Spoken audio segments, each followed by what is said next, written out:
We are live. There we go. With our second semi-state hangout, we got Mike Reiser hanging out in the kitchen. I think he's eating, so it looks like he might be in the kitchen. We also have Dingo Brigade hanging out in parts unknown. Witness protection program, so we can't use his real name or his real location. Just parts unknown. I risked my neck to cover wrestling, okay? He witnessed a mass murder, and that's all we got. That's all we can say. If you want to be on the list, like Uncle Jimmy is, yeah. I mean, you want to risk it, so you risk it for the biscuit, right? Whatever that is. Right. So we're gonna dive right into New Castle. Mike had his. He's already at practice today. He's already been on the radio. With Jeb in the morning, the Regents, sponsored by the local carpenters union. Yeah, hey, I think there was electricians today. We were sponsored by electricians, which one of my coaches was the president at one point. So I was gonna drop that knowledge, but I want to keep it wrestling oriented. Yeah, the guy just seems like when you're talking, he's like, holy cow, this guy just goes. He's like, you got a minute. Like 6 minutes later, Mike's still rambling on. I know. I was actually really proud because I think I covered today in like 20 minutes what we took an hour to cover on Tuesday. Yeah. Yes. Too much knowledge. Too much. I know. I feel like there's so many good stories, and we do a good job with the articles, but like you're just going there, maybe you're just watching a kid, you have no clue. We did the Evan Light thing, and like that draws like your casual person, and maybe they'll come there and want to see, this kid succeed, which I think is really cool. And I think what brings a lot of people to the sport. Yeah, definitely. I think I hearing him, he's like, what did he say? He said something about if I was wondering what we're going to talk about with Mike today, and that wasn't on my list. Yeah. I had to go back and listen to it because Uncle Jimmy posted on the board that someone had called in afterwards. So I had to listen like a little bit past, and they were saying like, oh, like he's well thought out, he's articulate, he knows a lot. And then they took a shot at Calumet. They're like, you wouldn't even imagine that from a guy from Calumet. Caught me off guard. I didn't see that coming. I'll have to check that out. The replay is on, was it WJOB? It's their Facebook page. You can check it out. Yeah, they want to start doing these. I don't know if it's as cool without our faces, but they were like, yeah, maybe we'll just play that over our air on Friday nights. Yeah, so I think it'd work. I mean, we're still. I think a lot of people listen to this online. I know. I mean, a lot of people just, they don't watch the video. They just listen to it in the background at work or whatever. So it's good stuff. I know people like hearing us blab about wrestling, and I guess that's pretty cool. We just need to make it into podcast format. Nick, you hear that? Nick, make this a podcast. I know. I see Nick's put in these 10s too. I felt bad. Like this guy's actually got to work right now. I thought he was just out playing video games and living life. Yeah. The first time all year, for first time in like 2 years, he's had to work. So, well, we'll get into the New Castle semi-state. This is Dingo's home area, so he should know this like the back of his hand. We'll dive into 106. Should be a good weight class. A lot of good wrestlers here. A lot of young guys. Logan Bailey, who's probably one of the head of the class. Comes in only with 2 losses. One is to Cruz, and do you know who is the other one at? Moran. Okay, yeah. So pretty good losses. Not bad. He was upset last year at semi-state, so he's gonna be looking for punches ticket. He got a tough one with Garrett Kondo Milan, the Milan Miracle. Jimmy they're not Chipwood. Just basketball school. Are you talking about Jimmy Chipwood? Yes. So that should be a pretty good ticket round match. Alex Cotty has had a great season. That's a pretty solid quarter bracket. That Antonio Jefferson from Lawrence Central is pretty tough. I know he actually beat Joe Just earlier this year. Yeah. Yeah. So those 10 losses, Lawrence Central lost is a good schedule. So don't be deceived by those 10 losses. And then Suhas Chundi. I know Ed's going to text me in about 2 seconds saying I pronounced that wrong. Yeah, that's the best thing tonight that we didn't bring Ed on to tell us how we're butchering all these names. I told him next week. We'll bring him on next week, and we'll get proper pronunciations of all 224 wrestlers. Well, even right? Tank Williams, we can't mess that up. Yeah, Juggernaut Williams, I guess now. Yes, Juggernaut. So should be a pretty good bracket. Mike, what's your thoughts here? Yeah, just kind of what you said. Alex Cotty's having a really good year. He only has the loss to Moran and the loss to Bailey. I have him coming out of that quarter. I have Bailey coming out of that quarter. I'm interested by the David Pearson of Warren Central and Jacob Simone of Hamilton Southeastern. I know they wrestled a couple times, but I feel like and I know Simone got the better of him, but I think that like when you have a guy like Jim Tante in the room, like in the region, I'm sure it's the same thing at any semi-state, these top coaches, and not that Hamilton Southeastern is a bad school, but the guys that you see at the state finals bringing 10 guys find ways to like make those corrections and win those matches. And I'm also interested to see Eli Otto of South Dearborn, 23-3 freshman, and Harrison Headley, who just got his first loss this weekend. So, yeah, there's some good brackets there. Dingo, what's your thoughts here? Yeah, I was going to mention that Pearson Simone match. I know Simone's got him the last few times they've gone, but as Mike mentioned, great coach, great practice partner at 113. Yeah. Dangerous. I really went back and forth with that. Ultimately I did go with Simone just sort of based on history.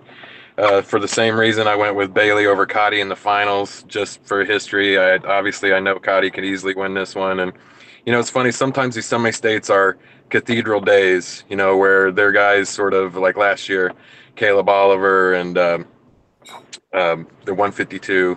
Rogers. And some years it's the Perry year. And so that's what I'm kind of looking, forward to see what this weekend's going to be is, are people like Bailey. I mean, that's a great head-to-head there, Bailey and Cotty, and could really dictate, team race and obviously seeding for the finals. And also with Mike, I'm there with Otto and Hadley. That should be, Otto is the regional champ, and maybe his regional's not as tough, but regional champ is still regional champ. And good freshmen a lot of times are pretty dangerous at the end of the year because they've gone through some of the battles, and they're so anyway, my final prediction I guess would be Bailey, Cotty, and then Simone over Hadley. I had Bailey, Cotty, Pearson, and Hadley, but yeah, I could see it going with Simone also. Yeah, that's a real 50-50, I think. Yeah, well, we're not gonna have too many arguments here because we had Caleb and Mike here. They're going head to head. That was I think they're both being showmen because they weren't going to give each other their full hand on Tuesday. Oh, man, I went back and looked at it, and I talked. Wrestling Scholars making me a fan of the Logansport. I had to find 7 to 9 guys, so I changed some of those picks. So don't take those picks from Tuesday. They're different now. Oh man, there's some gamesmanship here. Yeah, that is some gamesmanship, hardcore. Moving up, 113. Top quarter bracket's going to have probably one of the better ticket-round matches. Caleb Oliver, state qualifier last year. Jevian Ross, another young gun from Warren Central. Yes, I stole that from Avon. That's the middle-aged ones now. Yeah. Oh, yes. Carson Eldred, regional champ, had a real good year versus – can you pronounce the Perry guy's name? Kung? Cho Kung? Yep. So that should be another good ticket round match. And Andrew Black having a good season. He's at New Castle now. And then you got Braden Lowry, undefeated. Should have a fairly manageable draw. There should be some great matches. Obviously, we're probably looking at what many would consider the finals, Black and Lowry in the quarters or in the semis. I'm going to assume they wrestled last year with Black probably winning because he had an undefeated record. Dingo, what's your thoughts here? I think this is a pretty straightforward bracket other than that top quarter. Caleb Oliver is going to have his work cut out for him, regional champ or not, with Ross. 3 losses on that really tough schedule. Caleb Oliver took third at sectionals. I not making excuses. I don't know this to be certain, but I assumed he was ill or something because he came back and majored Harshbarger last weekend and just looked better. But I don't know that to be true. But I think that's a really nasty ticket round matchup, Oliver versus Ross, because I see Eldred, Black, and Lowry all kind of cruising through their sections. But whoever comes out of that Ross and Oliver matchup will have definitely earned their ticket. But I see Lowry as the well, Lowry and Black's probably a 50-50, and Black probably has the recent edge. I'm going to go with Lowry just on a hunch, and who knows, but that's going to leave Black as a 3 seed going into state finals, which would be a very unpleasant gift to a second place finisher from some semi-state. Very much so. Mike, what's your thoughts here? Yeah, that Caleb Oliver and Javion Ross wrestled this year, or Ross pinned him. His 3 losses are all to Lowry, so he's in the mix. I mean, just if you're 38-3 and you only lost to the guy that was 3rd last year, you're pretty good. Cho Kong, I got a nice. They brought me in and they said, "Hey man," because I got to do the announcing for the Lake Central Harvest Classic over the actual mic. And to me, I thought it was something else. So it's Cho, and they give me it phonetically, which is always the best way for me to announce. But Aldridge's been on fire. I think Aldridge's got a ticket there. Andrew Black and Parker Mosley, that'd be good. I mean, Parker Mosley kind of a tough draw there. He only has 2 losses. He also lost to Ross, and then he lost to Eldred, who's been on fire. And I got Lowry making it too. Yeah, that's not a good draw when you're looking at if you're looking at getting second out of any of those regionals. You're gonna for Mosley, you're gonna run into Lowry, Black, or Caleb Oliver. That's a rough. You get second, you're not getting a fun draw there.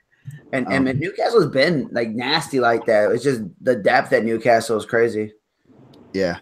Yeah, I think there's a lot of parity this year too. I was going to say that there is, and compared to recent years, you don't have the top-heavy superstars. You got Mason Paris, and that's about it. A lot of really good wrestlers, maybe not as many great wrestlers, but to me that makes it more interesting. So I think we could see some real surprises on Saturday. Yeah, the team race will be interesting. Perry Meridian and Cathedral, obviously, they're going to be the 2 top guns, and haven't done any scoring on that, but it should be pretty close, and it's going to, Perry could definitely, whoever's going to win might get a little help from someone like Warren Central, North Montgomery, the Zionsvilles, those types of teams. Yeah. You're gonna need a little help to win that, win semi-state, and even state. There's gonna be a lot of matches that you're gonna be rooting for a random kid from a school you might not even know where it is. Round Cali could make a run. They have the horses, and now you're starting to dwindle these teams down. It's coming down to your big guns, the Lowrys and Vaduya and Hansen and Mahan and Freishi. So yeah, it should be a good one. Team wise, you obviously run Cali, Warren Central. Warren Central's pretty young, but they're, you never count out a Tante coached kid. No, I don't know the dynamic. My Indy rivalries isn't as good as my region rivalries, but I don't know if Cathedral's doing a lot of cheering for Round Cali normally, but they might be pulling for some of these Round Cali kids. Yeah, definitely. I think those parochial schools are pretty chummy with each other in a lot of cases, actually. Except when they wrestle, obviously. So moving up 120, kind of a surprise up here, Mike. I'm sure you can rattle off this guy's whole resume. Grant Stapleton from Lawrenceburg. Lawrenceburg just turned out all these random guys out of nowhere. Jake Ruberg, his freshman year, was flying under the radar. I think Stapleton, you had him in the rankings pretty much all season. Him and Logan Wagner. Wagner has the infamous win over Baduya earlier this year. Sam Fair, Chase Wilkerson should be a pretty solid match. Wilkerson's had a great season. Not a good draw there. The big one, Walenzek and Gavin Rose. That should be a good match. 2 returning placers. Lucas was only a qualifier 2 years ago. Oh, he's only qualified. Okay. Rose was a placer last year, 7th or 8th. And then Mattingly, Basis, and then probably Trey Owens. So go ahead, Mike. Let's see. What do you have on this one? Grant Stapleton, East Central kid, transferred over to Lawrenceburg. That's actually one of AJ Black's only losses on the year. He has 2. One's at Grant Stapleton. So that's what kind of pulled him into the rankings early on. Do it. Yeah, you got to win like that, especially early on when he was still at, that's a crazy situation. I know we didn't really touch on that too much. He wrestled some at Shenandoah this year. And now he's at New Castle. You don't get to see a guy wrestling for two schools a lot in the regular season. Happened recently a little bit. Yeah. Logan Wagner, kind of a tough shake, but man, they do a really nice job at Zionsville. I was really impressed with those guys at the Al Smith. All those kids are goers. They're going to grind and grind and grind. So, that 34-0, I don't think Logan Wagner cares. He's out here pinning state champs. Sam Fair, I like Sam Fair ever since I've seen him the first year when he was a freshman at the Harvest Classic. I think when you can be on a kid that can wrestle on top and turn people, you're going to have a huge advantage. And that he's going to get on your back, and you're going to have a backpack. That dude doesn't get off.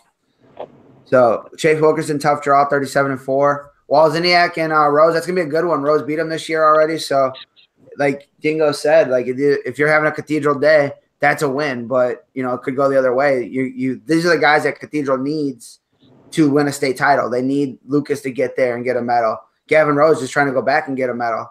I know that they posted he felt like he was underranked after the rankings came out, like after the regional, but he's really good. I don't doubt his skill.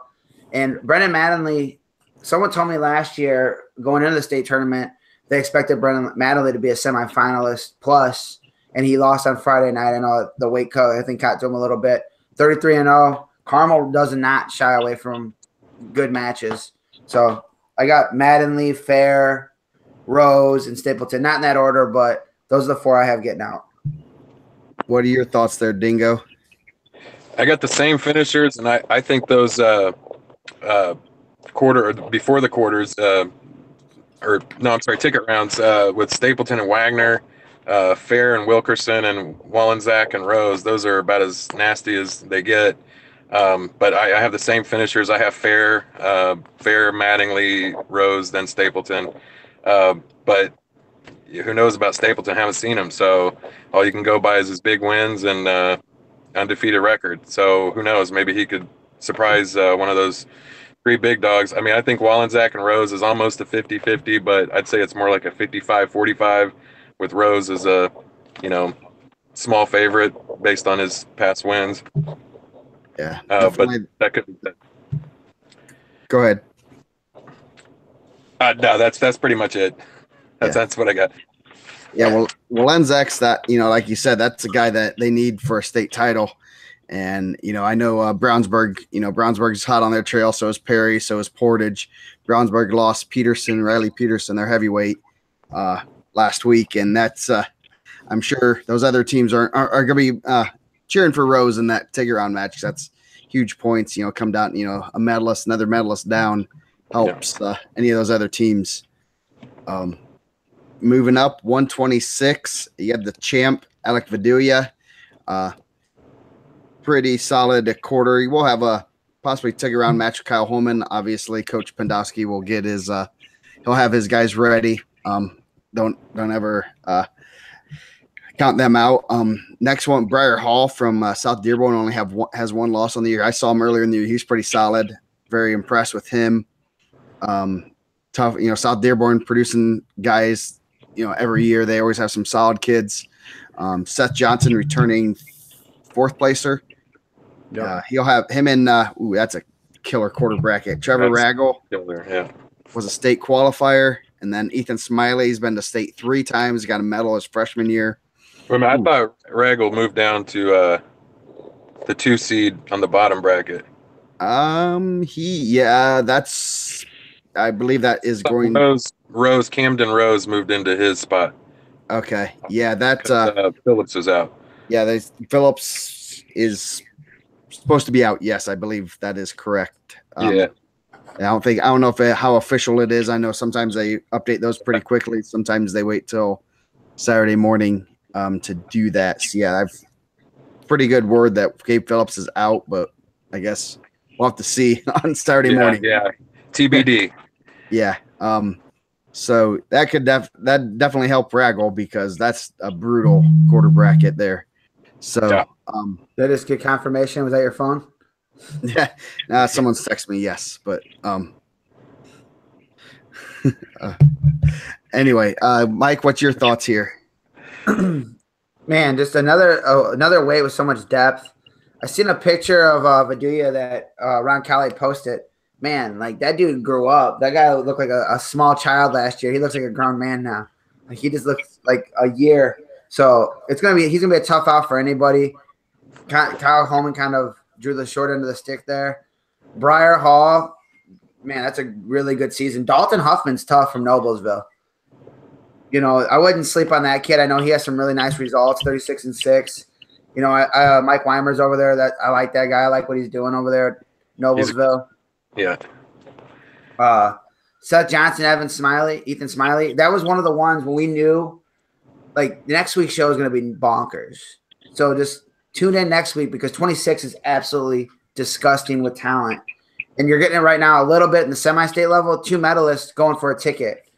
You know, that's a rough go. Bottom bracket, you know, good move for Trevor Regal, but Andre Betty is no joke, man. That kid is good. That was one of the guys, I think he ended up right outside the rankings. And Coach Tante said, you know, like this kid's really good. And that dude's, you know, that guy can go with anybody, but I'd rather have Andre Betty than Ethan Smiley than Seth Johnson. So I still have Betty getting out of that quarter bracket, but you know, tough break for Gabe Phillips, really good freshman year. I know Centerville doesn't get the love that some of the other bigger schools do, and I know those guys did a good job. What's your thoughts there, Dingo? Viduya is clearly the strong favorite. I'd say one of the few really, really strong favorites here, although, you know, Smiley has beat him. And I think those two will probably, you know, be the final match. But that bottom group with Wilson of Cathedral with his kind of so-so record, he's a different wrestler now than he was earlier in the year. He's got some bad losses on there, but I can tell you just from the eyeball test, haven't seen him earlier in the season and then in the postseason, he's a lot different. So to me, any of those 4 guys, even Brogan from Westfield, any of those guys could conceivably win that, you know, that qualification and advance. Regal's a senior. I don't know if that's going to matter. Brogan's a senior. Again, sometimes it matters, sometimes it doesn't. And that is about it. That's one that stumped me to even just fill out a bracket as long as about any quarter. But ultimately, I went with Viduya, followed by Smiley, Hall, and Regal. Now, who knows? Should be a good weight class. Obviously, next week we could spend an hour just on 126 and have about 12 different opinions. For sure. That's going to be a fun one next week. Yeah. 132 should got some good matches here. Chase Pointer, 14 losses on Zionsville's schedule. They wrestle a pretty good schedule. They're in the same conference as Avon and Brownsburg, so that's a brutal. You know, they're seeing them a couple times a year. Chase Wilkerson, another Wilkerson, they produced them like it's their job down in at Mount Vernon. He's had a pretty good season. Carter Norrie. Carter was a state qualifier was he, Mike? Yes. Okay, so making sure they have too many Norries too. There, Elijah Phillips, Centerville, having a great season. He's matching up with Jared Rowlett from Warren Central. Obviously, going to have a good match. And then the death draw. They got 132, I think, has a death draw about every semi-state. Alex Mosconi and Tice Freege. That 2 returning medalists. That's going to be, you know, the Catholic, a little bit of Catholic rivalry there. So that's going to be an interesting match. Freehee was out part of the season with an injury. He only has 13 matches. So, Mike, what's your thoughts here? Just start at the top. Chase Pointer, I seen him last year wrestle Colin Pointer at I think it was at the Al Smith, and he just went out there and scrapped. 23-14, throw that out the window. It doesn't really matter. I have Chris Wilkerson advancing out of that quarter bracket, but the Franklin Central kid's solid too. Chase Pevler, he's been around. He's had a ton of results. That's going to be a tough out early on. Carter Norrie, I think I have him get a ticket. Austin Boggs has had a nice career. So that would be another tough ticket round. Elijah Phillips, he's is he a 3-time regional champ or 4-time regional champ? Is he 4 now? Coming out of Richmond. He's been in the mix. I know he's been there. Jared Rolette, another kid, another young gun over there. I mean, he's a junior, so he's a little bit older for those guys. But I have Elijah Phillips getting out of there. And then what I'm saying, like, Ron Cali has some big guns, but you need this win to kind of knock Cathedral. You need Gavin Rose to do some work, and then you would need, Tice Frachy to come up and beat Alex Mosconi, come over from Indian Creek. That's a guy I'm sure Cathedral thought he's an All-American. But that's a tough draw for Frachy. Yeah, that's a big match. Obviously, another one that could affect the team race, not only at semi-state but state also. So that's both those coaches are going to have their guys ready. That's going to be probably a bloodbath there. I don't think I think that's going to be pretty crazy match. Jared Rolette, that's a good win for Jared Rolette. So yeah, I'm like saying like maybe Jared Rolette's on a mission right now. Yeah, Dingo, what's your thoughts here? Yeah, I agree with Mike that Warren Central just has a lot of guys with records that maybe aren't quite as dazzling as some other people, but they are very dangerous, and I could see Rolette advancing, but I do have Phillips. But Mosconi came in to this offseason or this season with some really high expectations. It's hard to say 27-2 is a disappointment, but I think there was a thought that he was going to be even more dominant than last year, and he's been excellent. But I would not say he is a lock by any stretch against Freezy. I have him as a slight favorite, but as Mike said, that's a big match in a number of different ways. Obviously, somebody's going home. They will not add another medal to their record, and in the team race, it's critical because they're just tough matches for both those guys. Remarkably so for that early in the semi-state. But I do think ultimately Mosconi, I have him winning, followed by Nori and Phillips and Wilkerson. Sounds good. Who are I know Mosconi lost to Graham Rose. Who his other losses to, Mike? Did he lose when they wrestled in Ohio? Remember they wrestled Mason, early on? Yeah, he lost to Mason. Okay. Or Mason. Oh, it's Mason in the Mason Ohio. Yeah. Yeah, that's a pretty tough tournament there that they go to there.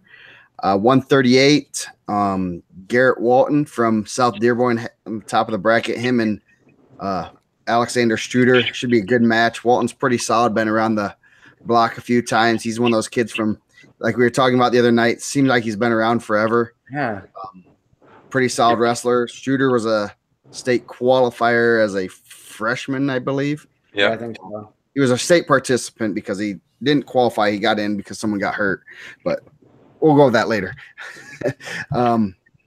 Zach Mello, Blaze Lowry. That's going to be an interesting match. Obviously, Mello beat him earlier in the year in the duel. Yeah, we did the live coverage for that. Blaze went out on senior night. Blaze went out there and banged with them though. I think he ended up saving the major in that too. Yeah, so that should be interesting. Obviously, Mello's a heavy favorite, but you got team implications. You're wrestling for more than yourself. That should be an interesting one. Bailey Moore from Beech Grove, Dallas Pugsley, Jesus Mancera. That's an ugly quarter bracket. Moore's been Smiley's training partner. I remember our article last year, and Smiley really gave a lot of credit to Moore as being a great training partner, a great friend, all that stuff. So he's obviously going to be, he has a great practice partner, great room. They also have Matt Irwin, I believe, is their head coach. And that's another guy that they can roll with. So that should be a good, that's going to be a great quarter bracket. Going down, Noah Robinson and Braylon Harrington, Titus Raggle. I think Harrington, isn't he your pick to click there, Dingo? I thought I remember seeing you post something about him. This is after I saw him major Mancera. He's just really, really solid in all facets. Yeah, a real dark horse, I think. Yeah, they always do a good job at North Central. There's always some random kid out of nowhere that you're what was it, a couple years ago, they had about 38 or 45 pounder that was just stacked and would just throw people. Yeah, that was awesome. That was exciting. Yeah. So, Dingo, what's your thoughts here? Name? Eric.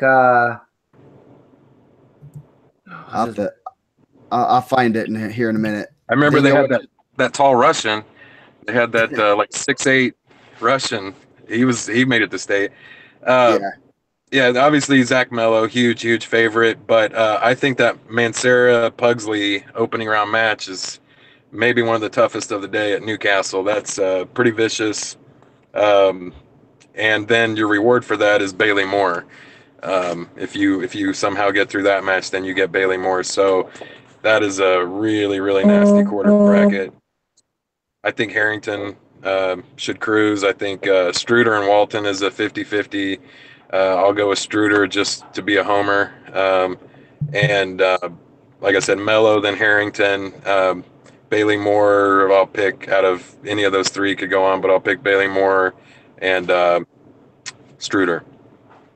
Derek Motley was the name. Derek Motley, yeah, that guy was awesome. Yeah, that was we got word that he was pretty stacked, and yeah, it was a fun wrestler to watch, and he lived up to it. Yeah, and I agree with kind of what Dingo's saying here.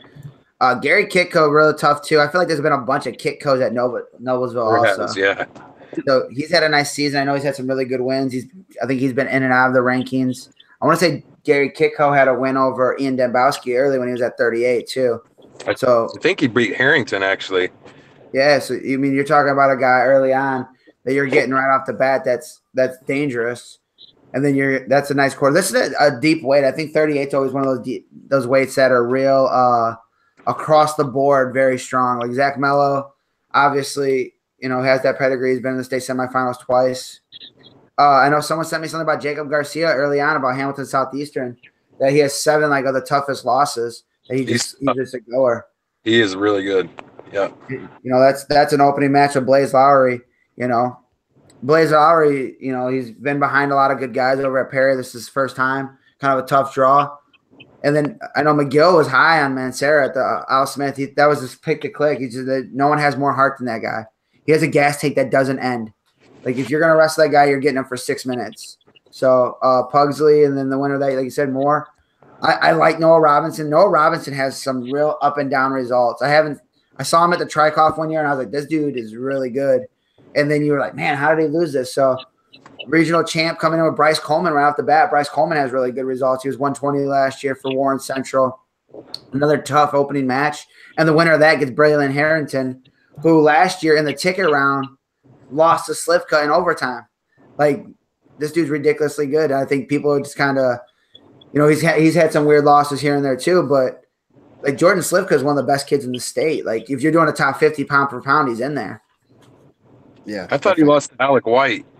Did he lose to Alec White? It was Alec White then. But he lost to Slivka tie too, right? Yeah. I mean, he's been competitive in every match I've paid attention to, but I may be wrong on that. But no, you're right. Alec White 3-2 tiebreaker last year, ticket round. Yeah, tiebreaker. Yeah.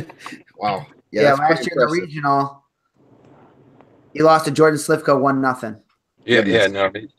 And he's better this year. So yeah. So don't let those 5 losses fool you. That guy's the real deal. Yeah.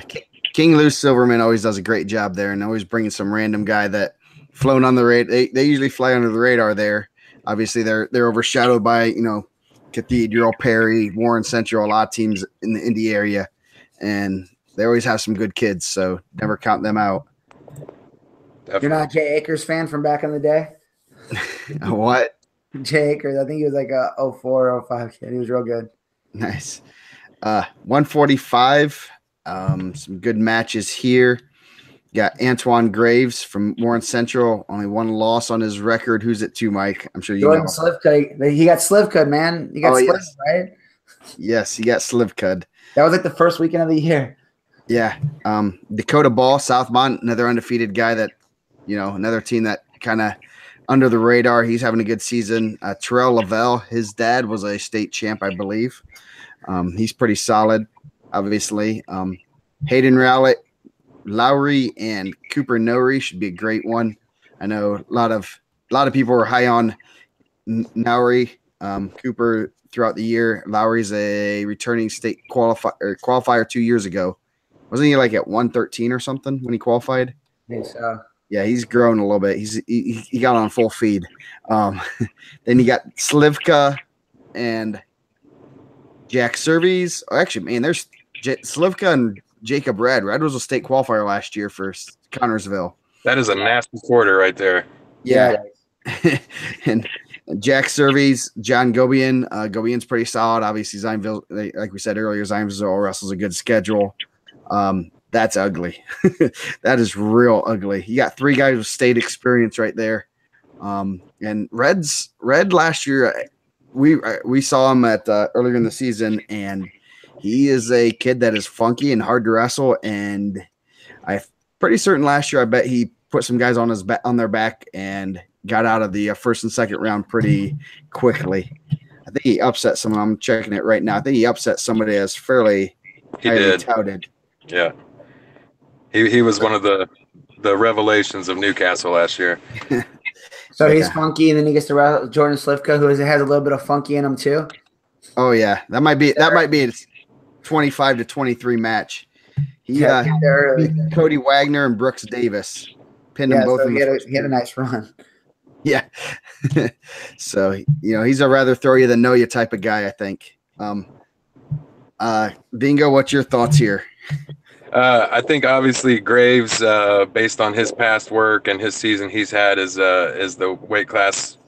Well, because I have Lori beating Slivka, that's how I have Graves winning the weight class. But I'm interested in Dakota Ball. There's some discussion on the board about how he hasn't really faced any, ranked guys. But I know Southmont wrestles a tough schedule, and Southmont's, I don't even know how many wrestlers they sent to state in the last, 10, 15 years. It's a lot.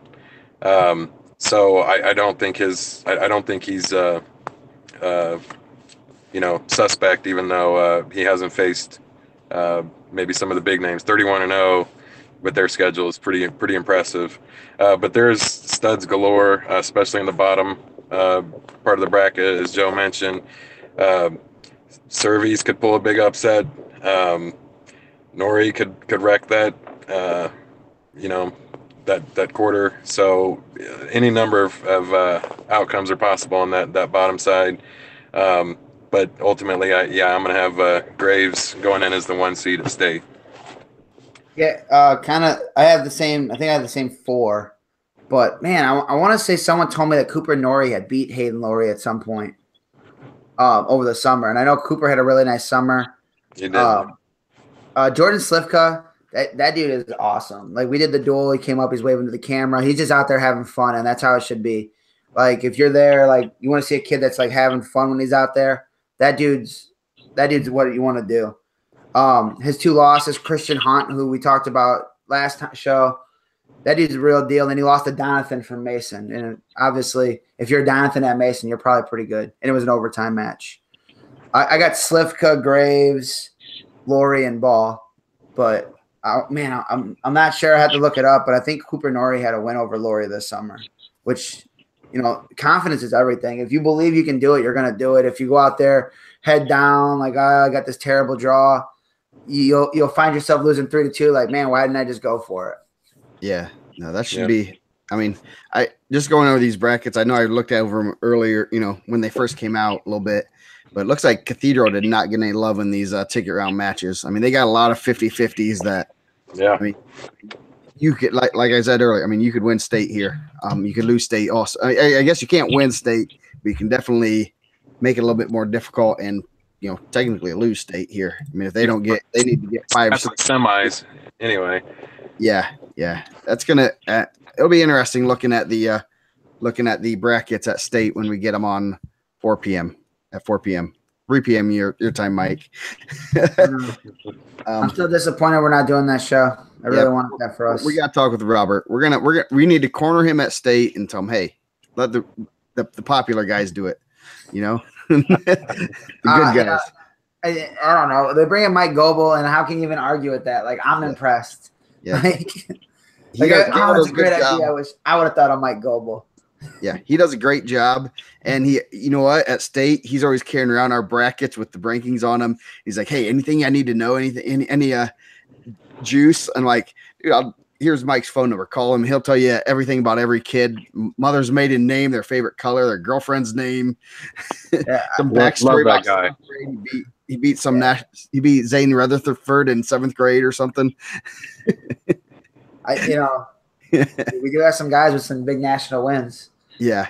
Eric McGill tells me all the time how he beat Derek St. John. I remember that. So moving up 152, should be another great weight class. A lot of good kids here.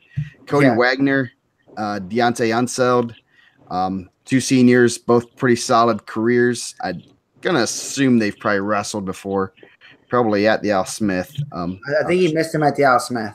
They missed each other. Yeah. But I'm sure they've wrestled each other. They're not too far apart. Unseld, they both had some great seasons. Never been to state. Unseld's had a real good season. Don't be thrown off by those 9 losses. He's wrestled some really good kids and beat some real good kids. Aiden Warren having a good season as a freshman. Perry Meridian. Going down some different names. You got Stevie Browning. You got Sheridan with the Justin Delph.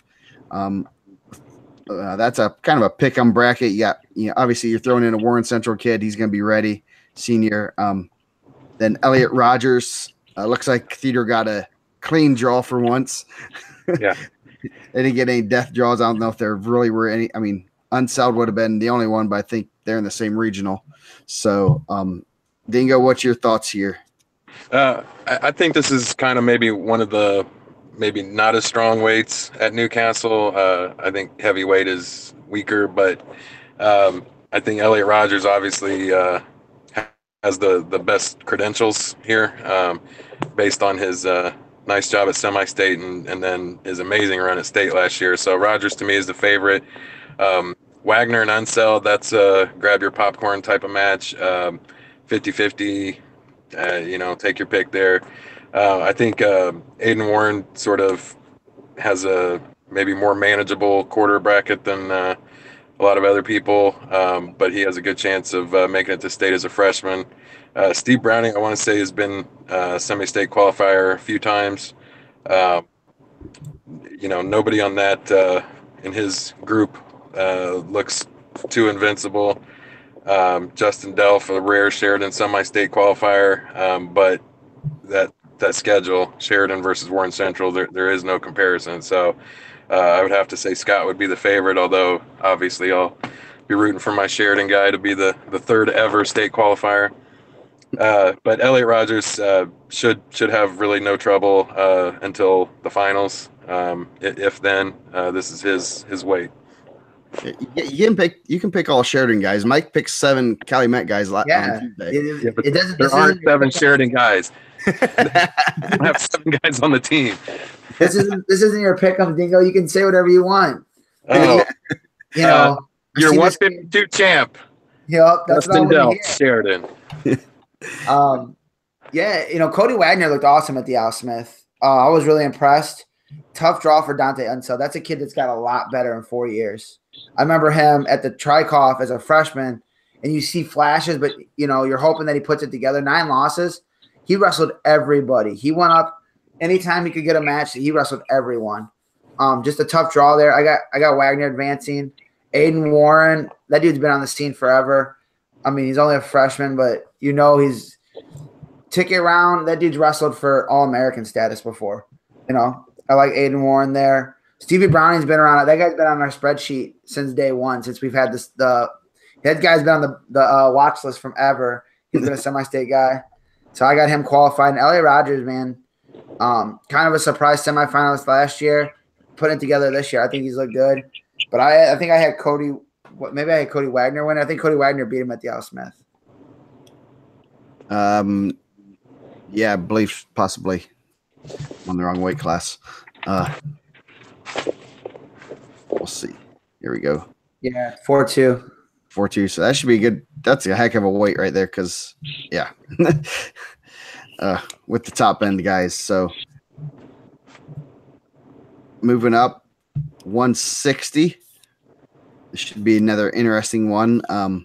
You got Tony Anthony Mosconi, the older brother. He's been to semi-state like 6 straight years, I believe, is what they said. having a good season. That's an interesting one. Ethan Blake from Hamilton Southeastern. I don't know much about him. Trent Smith, Ron Colley.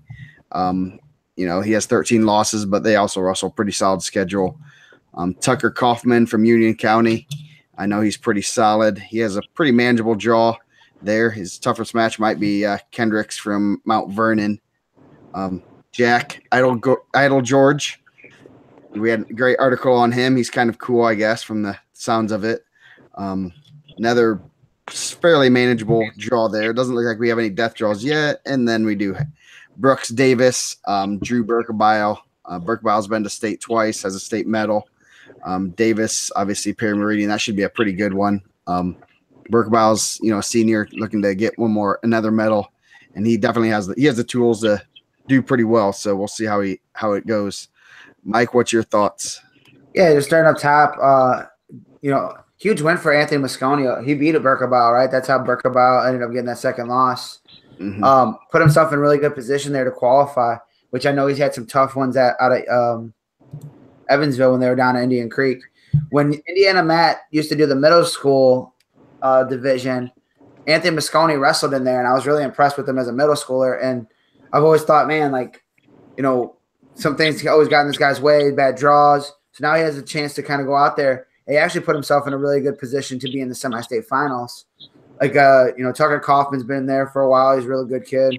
He has a win over he kind of bust onto the ranking thing as a freshman when he beat Idle George at the Spartan Classic before. Not this year, of course, but before.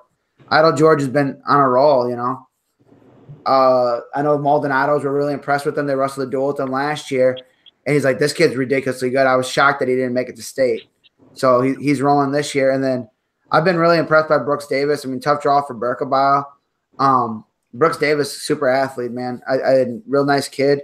I have Brooks getting through. What's your thoughts there, Dingo? It's kind of echoing what Mike said. Mosconi really helped himself out a lot by winning that regional. Impressive result. And, yeah, he has a very, very solid shot of making semi-state finals or, at the very least qualifying for state. I like Kaufman in the next group. And then Idle Jorge,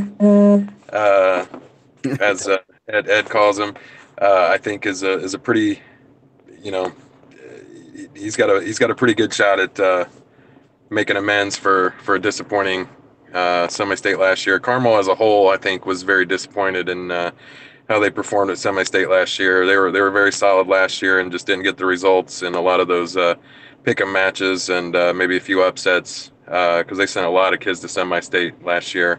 But I think Idle George is in a good position this year. As we all know, he's a cool dude. So, that can't hurt. That Brooks Davis, Berkebile. I know Berkebile sometimes gets a little amped. I don't know if that's good or bad, but I know I'll be eagerly looking forward to that ticket match. And I think that's pretty close to a 50-50 too. I picked Berkebile, but of course I could see Davis win. You go 36-3 at Perry Meridian, you're a stud. But ultimately I did go with Idle George over Kaufman and then Berkebile over Mosconi. Sounds good. That's pretty cut and dry weight class. Just a couple close matches there. 170, top of the bracket. You have former Gorilla Noah Warren, great kid, fun to watch. One loss. He bumped up to wrestle Nathan Walton and lost. 30 seconds to go. He is a 1-point match. So he's almost. And he got big this soft season. When I saw him at Team State, I was like, wow, he found that weight room area at Perry. So he's looking pretty good. One unsigned kid that I'd say he might do pretty well at the college level. He has a great scrambling ability, great athlete. So if you're a college coach, you might want to check him out. Going down, you got Cody Klettheimer having a good season for Frankton. Frankton's always, they're producing some good kids lately. Shout out to their coaching staff out there. Going down a little bit, got an interesting matchup. Alfredo Calderon, which I don't know much about, Centerville, and Brad Lowe. Lowe was a state qualifier last year for Greenfield Central. That should be a good match. Low has Tyler Wagner from Cathedral. Obviously, Cathedral is going to be ready to wrestle. Bottom quarter should be an interesting one. Luke Davis from Zionsville, Elijah Mahan from Roncalli is having a good season, and then Sam Hauke. He just followed us on Twitter. I know. I just saw that today. Welcome aboard, Central. Sam. What's that? He just followed us on. Yeah, he just followed today. I mean, he just found out about Indiana Matt. I don't know what's going on with him. We'll have to have a talk with him. So I don't know much about him, but North Central, they'll be ready to wrestle. So Dingo, what's your thoughts here? So particularly on that Sam Houck versus Eli Mahan match, my kid's best friend is Sam Houck's brother. So that's kind of near and dear. Sam Houck's wrestled this summer. He's a 3-time semi-state qualifier. Tough kid. Mahan is a superior athlete, great wrestler. Should be a good one. Houck's wrestled everybody. And to me, that's one of the top 10 ticket matches at Newcastle. Warren, to me, strong favorite. I see Lowe as another favorite on the bottom side of the bracket. You look at his results this year, he's got some nice wins. In addition to being a state qualifier. Klettheimer's dangerous. The Final Four here could be a pretty formidable group. If like say Mahan is your 4th place finisher, that is a very dangerous Friday night match for a top seed. But this is definitely Warren's weight to lose. Mike, what's your thoughts here? I think Noah Warren's really good. When we did the broadcast for Perry and Cathedral, IU was in the house, and I'm thinking like, man, who's here that's not signed? Because Melo's obviously going to Purdue. And I was like, man, I wonder if they're going to go after Noah Warren. Like, that'd be a good get for those guys. Maybe they weren't. I don't know. I could be just reading too much into that. But I think anyone that picks up a Noah Warren is going to get a really good wrestler, really good kid. The Perry Meridian team, and I'm sure you get to see it more, Dingo. We only get to see it in the region a little bit, and then at Team State. Those dudes, like, love wrestling, and it's like such a family atmosphere. Coach Shetley and the staff does such a good job. Like, those guys are like cheering so hard for their teammates. It's crazy. And Noah Warren's like one of the biggest guys of that. He's out there, getting pumped. Like, he's calling for stalling. Like, he's a wrestling dad out there, and I like that. I think that was awesome. That was like one of those things like, man, this is one of the best things. So I have him, I agree, heavy favorite. I have Klettheimer. I had Brad Lowe. I think Brad Lowe is really good. And down, I have Elliot Mahan, but Sam Hauke, I was trying to find it. I know he had a really good win early on in the year, which put him on the watch list. I think he was in the rankings for a little bit also. But and he just figured out about Indiana Matt. We're gonna have to have a talk with him on the Twitter. That's why we didn't get these good rankings. North Central guys are secrets because they don't even know about the site. I don't want to catch crap, so it is Hauck. Hauck. Yeah. I just say it with confidence. If I say it wrong, I say it with confidence. It gets them questioning. Maybe that's not what's supposed to be said. That's all your TV experience. Hauck. 182. This is kind of going to be a pretty wide open weight class, looks like. We'll start at the bottom. Silas Allred having a great season. That's going to be an interesting match. Him and KJ Raudenbush. Raudenbush has had a pretty solid season from Tipton. Got to go fearless. The Fearless Fly is ready. Got to get a Tipton State qualifier. Sam Gobian having a good season there. PJ Sterrett, I saw him earlier in the year. He looks pretty solid. That should be an interesting match there. I do not believe they've wrestled. I have to check. Daniel Below. I don't know if. Yeah, Below. They gave me the enunciation. Capital B dash low. Below, like D'Lo Brown from old WWE. Exactly. And then you got a pretty interesting top bracket. Jalen Morgan from Elwood, I believe he's been in the rankings, and Jonah Ruffles from Lawrenceburg. I believe was he a state qualifier last year, Mike? He was a state qualifier. Okay, he's thick, man, that's a thick kid, like a wide kid. That kid's thick. He was on. I seen what Silas on the award stand. I seen the post of the picture. That kid's thick. Nice. Yeah, that should be a good match there.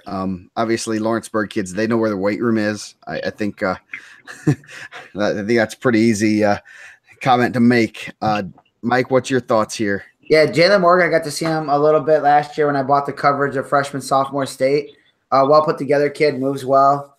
Jonah Rolfs has one of the best practice partners you could probably ever ask for. So he has to kind of fight to survive every day. He's a returning state qualifier. I have him. Logan Hart Belo is going to be a good match. I think that's a sleeper match there. I know that Perry Meridian, they've been waiting for Belo to come there, and he broke on the scene early. He had a nice win to start the year off, and then went to Harvest and beat Jeremy Torres. Sam Gobian, dude, he wears this crazy headgear. I call it the Fred Joseph. Fred Joseph used to wear this headbutt headgear, which while we know about concussions, he's winning the game right now.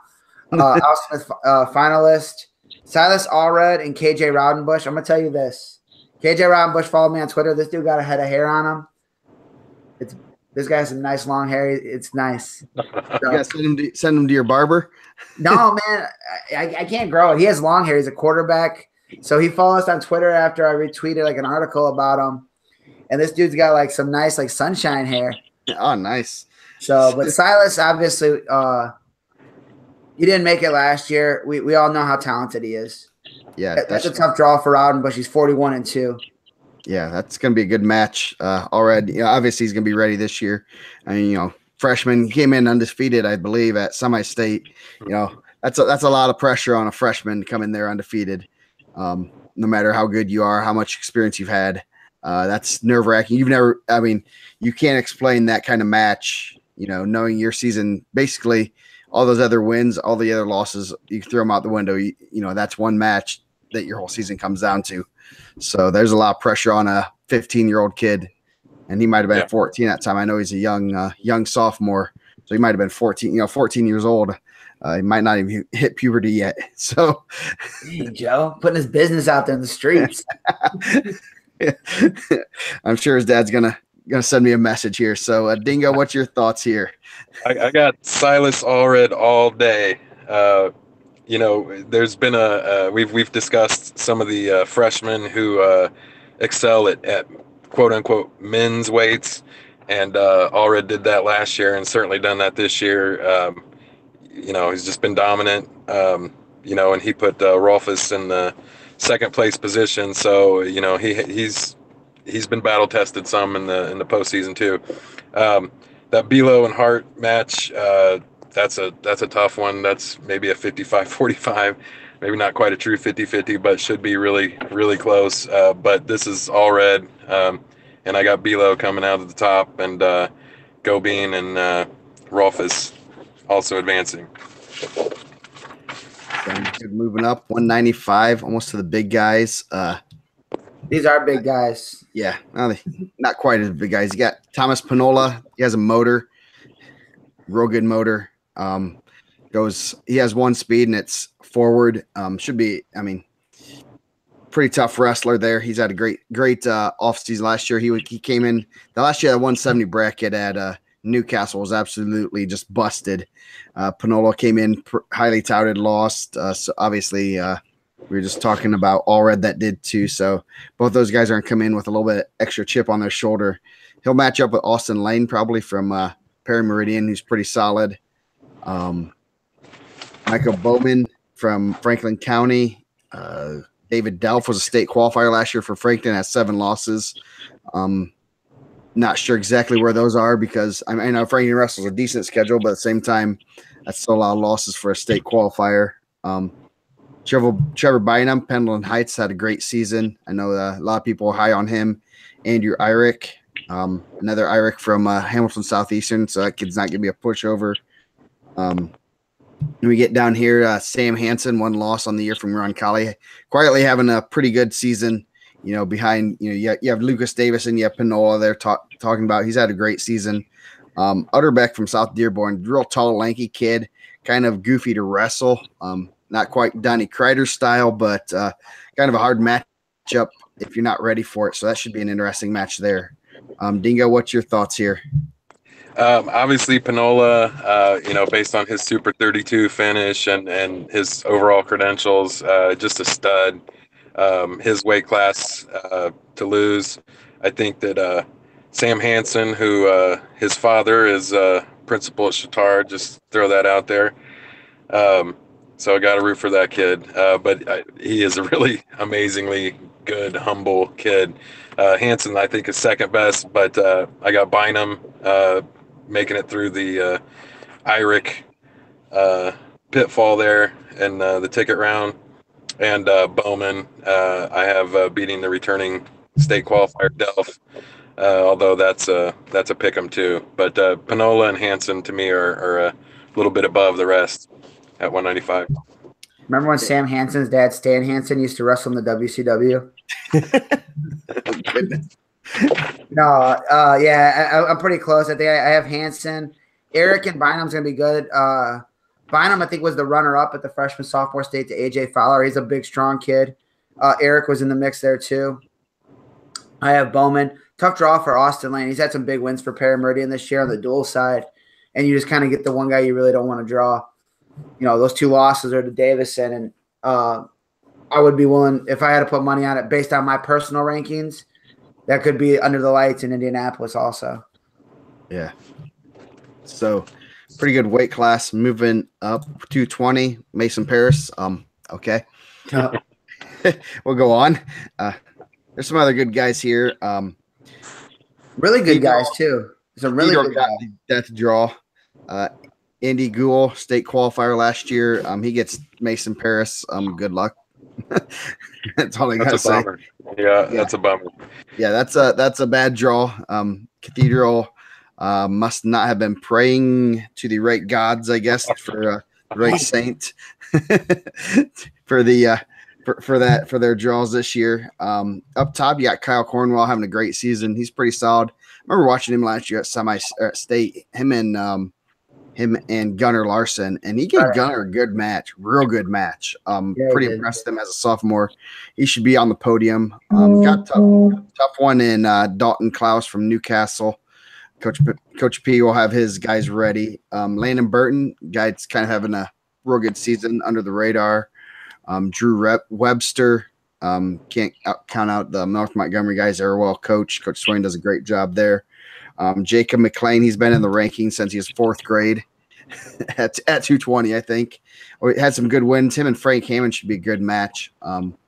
Mike, what's your thoughts? Mason Paris for the win? Yeah, Mason Paris for the win.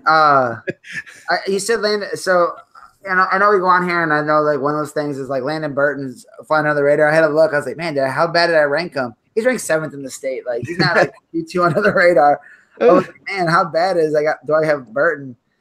Burton's been in the mix. He's had some really tough draws too. Kyle Cornwell's only lost to the Jackson Savio from New Haven.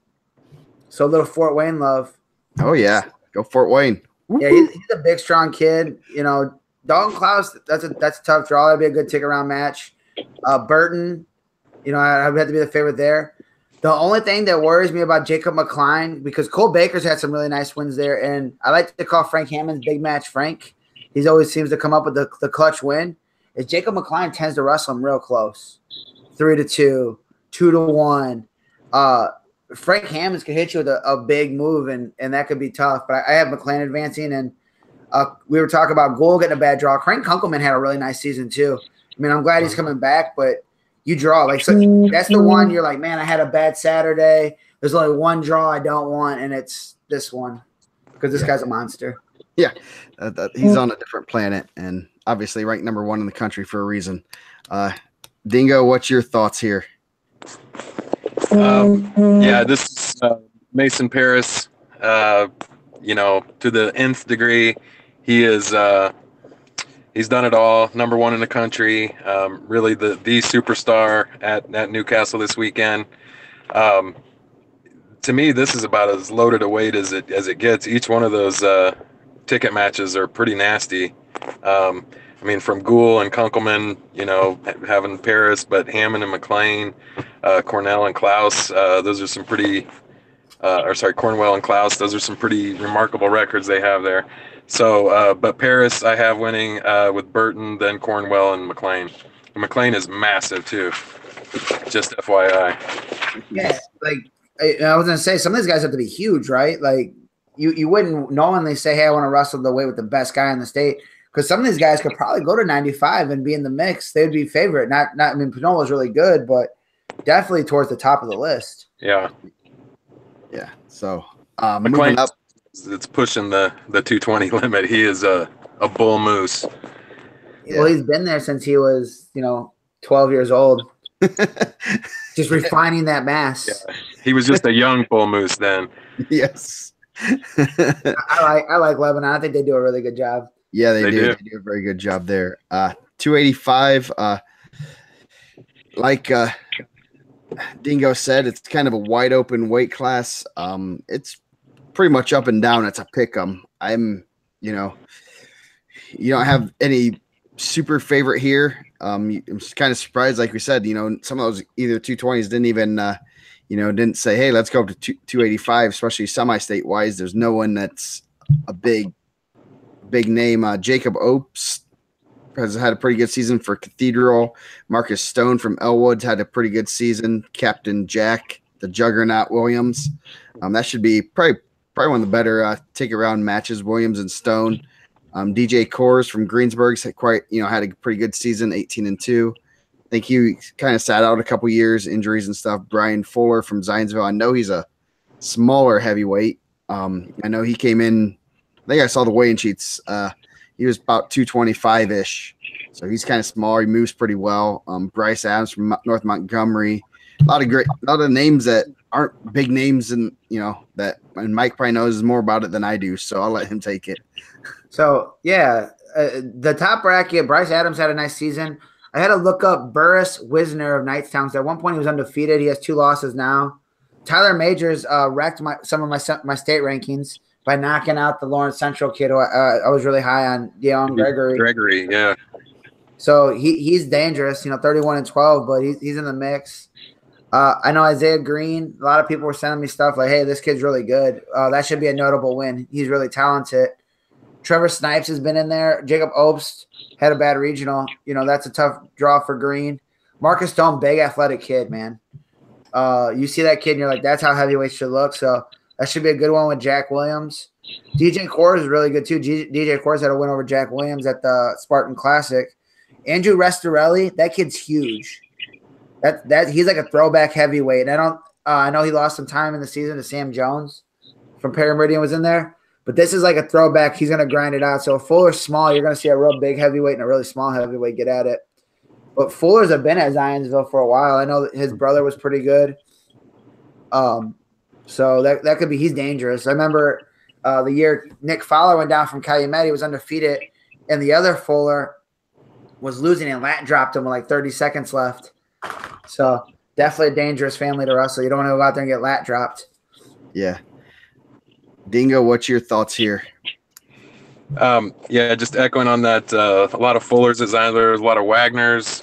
There was some Mantels, but boy, there's a lot of Wagners. I mean, it seems like every year for the last 20 years, or maybe even longer than that, there's been a Wagner. This is about as wide open a weight as there is, in my opinion, and we could really see some huge upsets.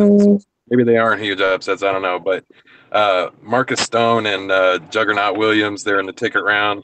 That's 43-3 against 29-3. Carmel's schedule obviously is a little tougher than Elwood's, but Marcus Stone really is a specimen.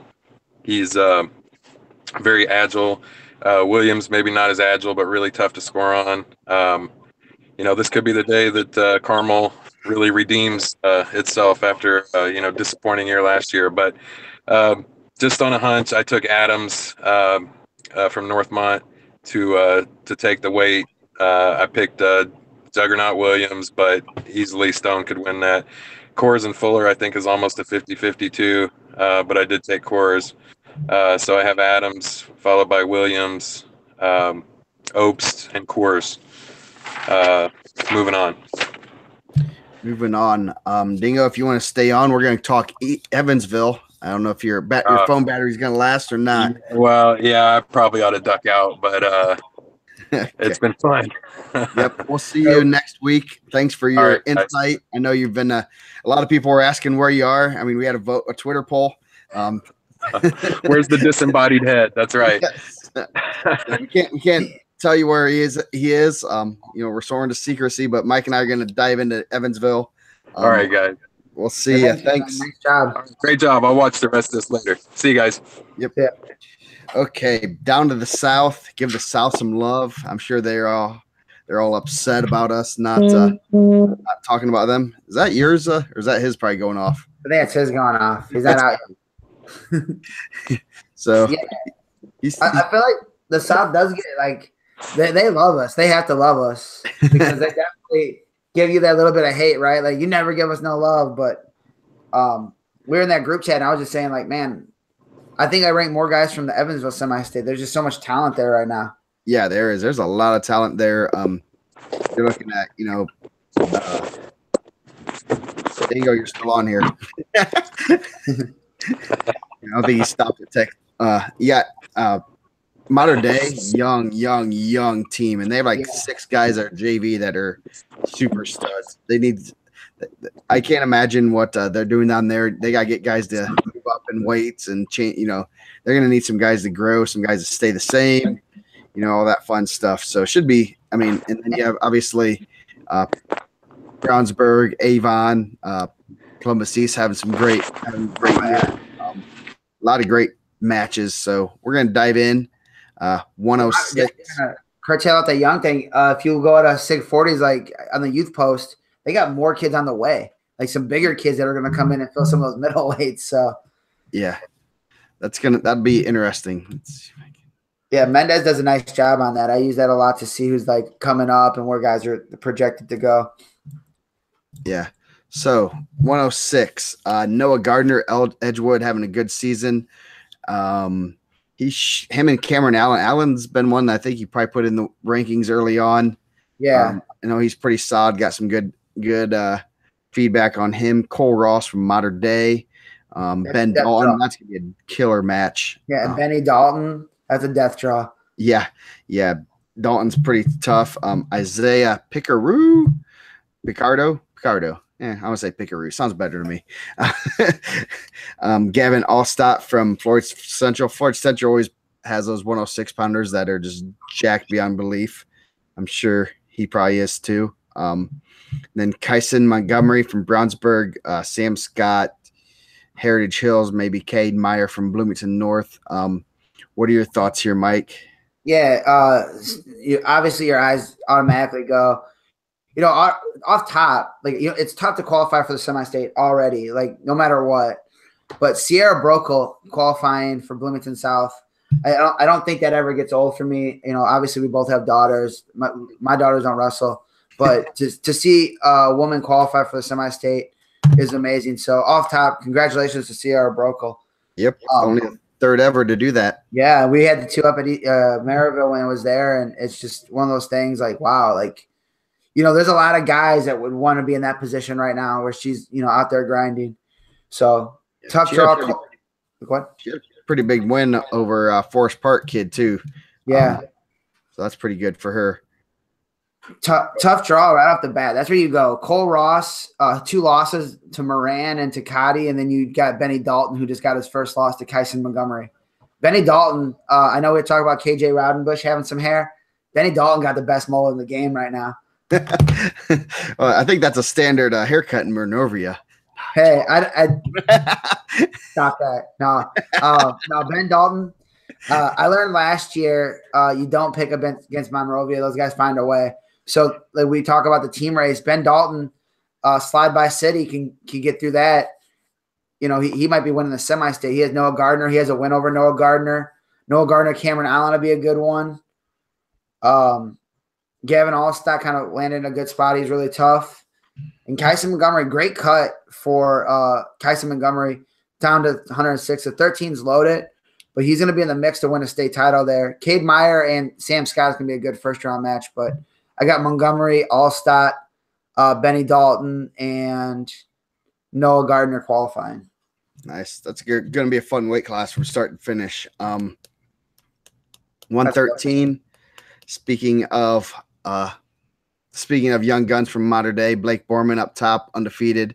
He's one. We've got some. You got some slack on about. He's too low. He's too low.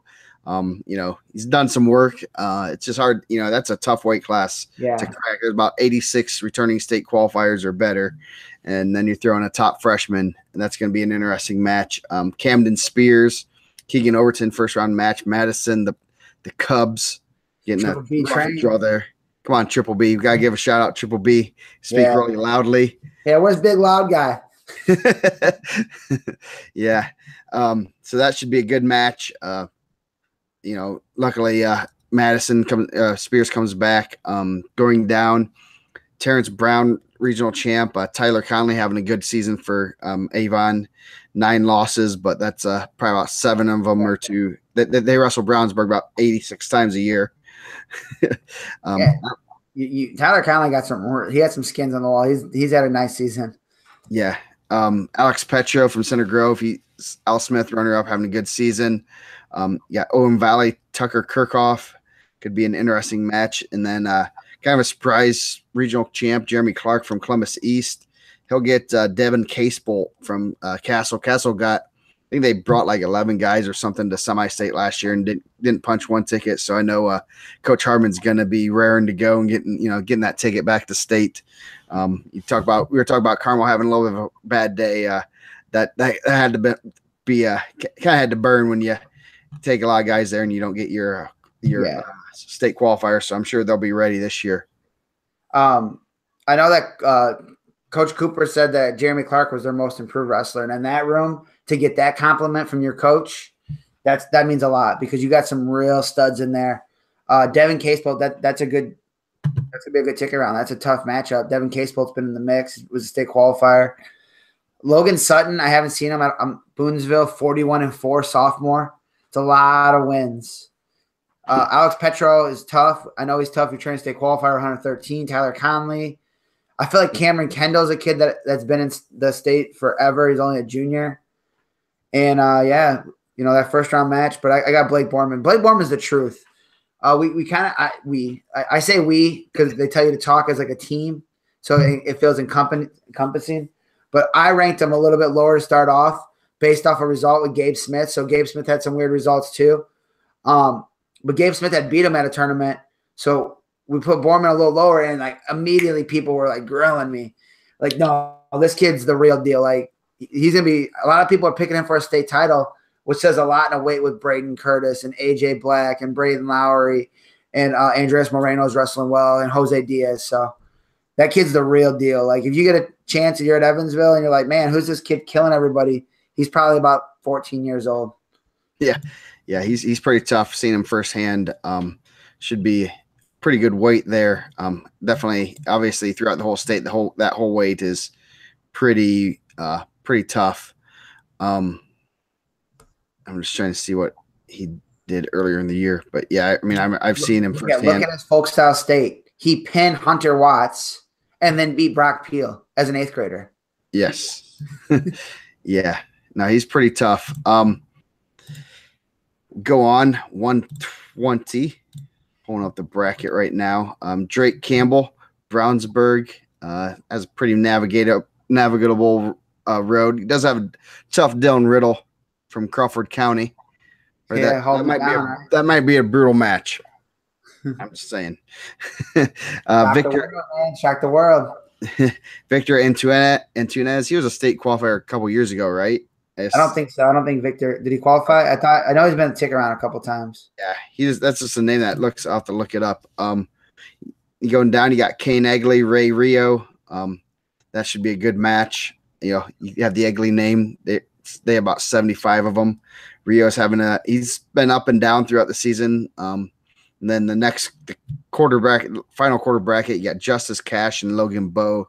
Bowe's been having a really good really turned on for the state series, returning state placer. That should be probably one of the better matches, early on ticket round. And Justice had a tough match last year where they hit him for a stall and it was throwing up to tie the match in the ticket round. So I'm sure he's looking. But Logan Bowe, man, that guy's a showstopper, right? Got a medal last year, got a 4/1, comes out, wins the sectional. He's just on fire. But I got to see Justice a little bit on the live feed of the Mooresville when he wrestled Braden Curtis. He looked good. He got Tommy over there now. I have, man, Raymond Rio. Evansville's so deep. Both Egley brothers got brutal draws. Like those are like that's tough. Raymond Rio brings that top game, which is tough, man. Like first round match right off the bat. This is a brutal one. Mooresville Regional has some real tough ones. Victor Alantunas, 33-1 senior, and Tyler Fuqua, Lincoln County Bear Cub, 34-4. That could be a match where you're looking at for a 4/1, and it's not because Valentunas is bad. It's just Tyler Fuqua is that good. And Drake Campbell. I mean, Nick told me he's gonna be the state champ. So shout out to my guy, man. Shout out to my guy. Yep. Maybe I should give him, see if he wants to get on real quick. He put 10 hours of work in. I mean, he hasn't put 10 hours of work in the whole 2017. Yeah. He's gonna yell at us now. We're gonna get hate mail. You know, you want your coaches to have confidence, and Drake Campbell has the ability to go out there and be in the mix with anybody. Yeah, definitely. That's gonna be a good weight. Antunes was a regional champ last year, and then I think he was hurt or something. Didn't wrestle at semi-state. I just remember seeing the name. I think he had a pretty good draw too. Yeah, he's good. Yeah, so that should be heck of a, just from top to bottom. Obviously the Mooresville regional was pretty tough, and then you're just gonna throw them in with an Evansville Central, the other regionals that are pretty good, and you're gonna get some ugly draws here. Yeah, 126 catastrophe avoided, right? Yes, moving up. Obviously everyone was not wanting to see the Ty Mills Garcia loser draw into Rooks, and luckily we did not get that. Yeah. Spencer Cox didn't like that draw. Evan Overton's not a big fan of that draw. Either is Dylan Jones, but the whole state, we want to see the best guys all at state. Obviously without the W word, it's going to be a little bit harder to have, the best 16 guys you can. Ty Mills has a tough take around. Carson Willis been right in the mix for, he's been one, and an older brother, but it seems like they've been around for a while there. That should be a heck of a match. And then you got Clay Egley, Asa Garcia. That's going to be an ugly match there. So that should be, and then obviously Bryson Denny, state qualifier a couple years ago. He actually got a pretty manageable draw. So what do you see here? I think as a fan, you should probably not miss this ticket round. If you're there at Evansville, and I'm sure Hook and Half's going to have a nice preview with some stuff to go eat that's local, and I like what he does. Don't leave. Get there for the ticket round. Asa Garcia, Clay Egley can wrestle with anybody. As shown by how he wrestled Colin Pointer, who was right in the mix with Asa. Then that's a toss-up. You got to go with the pedigree. Asa's been there 3 times. He's done it 3 times.